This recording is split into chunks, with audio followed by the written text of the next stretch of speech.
Pour la formation passage d'âme, pour ceux qui veulent ou qui sentent ou qui sont passeurs d'âme et qui voudraient effectivement avoir un protocole de détection et de libération.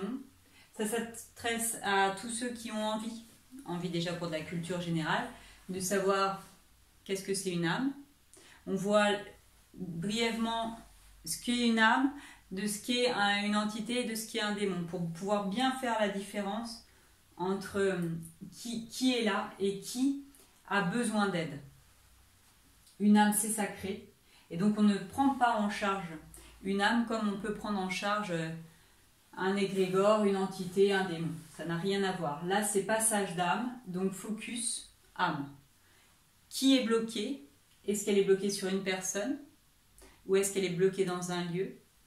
Qui est bloqué? Donc on a effectivement des moyens de détection, même si vous n'êtes pas médium.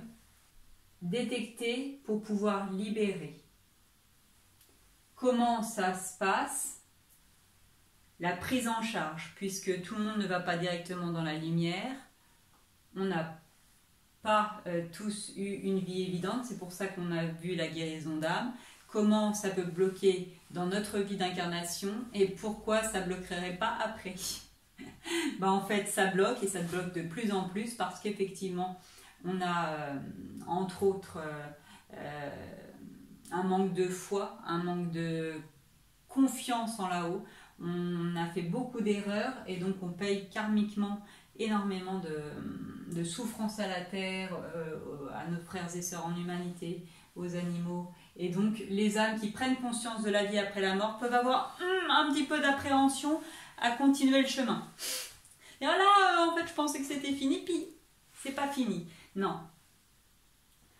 L'aventure, elle continue et même, en fait, elle commence pour la suite. Donc, tout le monde peut, à partir du moment où soit vous êtes effectivement un peu sensible aux énergies et que vous avez effectivement travaillé des moyens de radiesthésie. Pourquoi faire cette formation? Comment ça marche? L'idée, c'est qu'effectivement, on vous partage nos protocoles pour que vous puissiez appréhender ce qui est disponible effectivement pour beaucoup de personnes, qui est l'ouverture du troisième œil et du chakra couronne. Dans notre expérience humaine, on pense que si on ne voit pas, ça n'existe pas. Et donc effectivement, de plus en plus de personnes sont sensibles aux énergies et notamment à des présences. Pour ceux qui seront intéressés, il y aura aussi une formation effectivement sur les entités parce que ça n'a rien à voir, ce n'est pas du tout pris en charge pareil.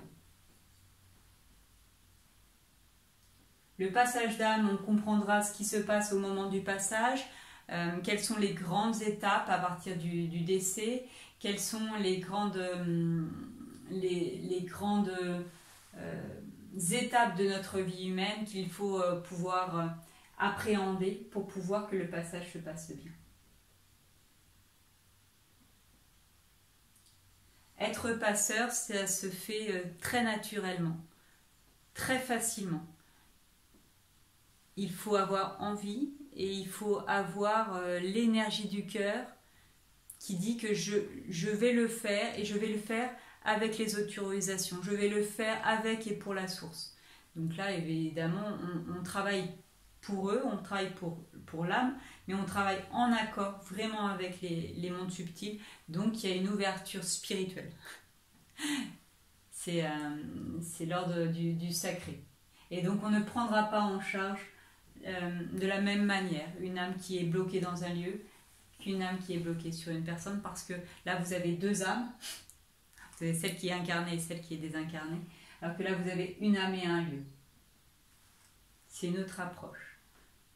Mais l'intention du cœur, elle demeure. Je veux, et si vous voulez, aider, libérer, accompagner les vivants et les morts. Merci.